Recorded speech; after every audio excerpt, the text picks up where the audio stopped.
Hello everyone, welcome to back our channel.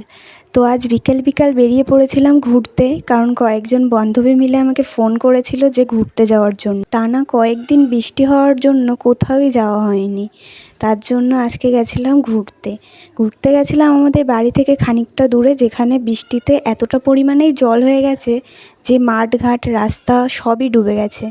আমরা total গেছিলাম 6জন, তার ভেতরে একজন ছিল ছেলে আর বাকি 5জন ছিল মেয়ে। এই দেখো, এইটা হচ্ছে একটা মাঠ, এখানে এতটাই জল হয়েছে মনে হচ্ছে এখান দিয়ে একটা নদী বয়ে গেছে।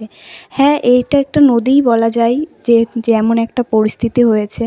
তো রাস্তাটা দেখো, এই রাস্তাটা দিয়ে এখান দিয়ে লোক যাওয়া আসা করে, এতটা জল জমে গেছে। এর মধ্যে দিয়েও ওইদিককার লোকে এখানে পড়াশোনা কাজবাজ কত কিছু করতে আসে।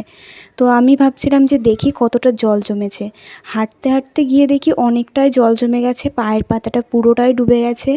এর মধ্যে আমার একটা বান্ধবী বললো চল কয়েকটা ছবি তুলে নিই এর মধ্যে।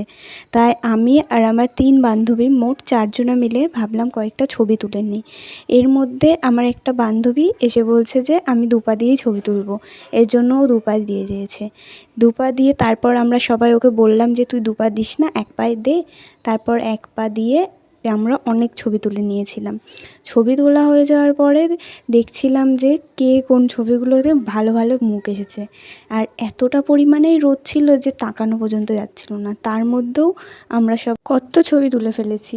এই ছবিগুলো আবার দেখে আমরা নিজেরাই হাসছিলাম। আর এদিকে আমি রোদে তাকাতে পারছি না, আর আমার বান্ধবীগুলো শুধু পোজ দিয়েই যাচ্ছিল। এরা যখন ছবি তুলছিল, পাশ দিয়ে একটা মোটরসাইকেল যাওয়ায় আমার বান্ধবীকে পুরো ভিজিয়ে দিয়ে গেল। এর মধ্যেও ও ছবি তুলবে। তো দেখো, এইখানকার এই অবস্থা হয়েছে। তো তোমাদের কোথায় কি হয়েছে তোমরা প্লিজ জানাও। আর এই দেখো, এখন আমরা বাড়ি চলে যাচ্ছি। তো সাইকেলগুলো আমরা আবার নিয়ে নিলাম, এরপরে আমরা সবাই আবার বাড়ির উদ্দেশ্যে রওনা দিয়ে দিলাম। তো আজকের ভিডিওটা কেমন লাগলো? ভিডিওটা ভালো লাগলে অবশ্যই চ্যানেলটা সাবস্ক্রাইব করবে। দেখা হবে নেক্সট ভিডিওতে। বাই।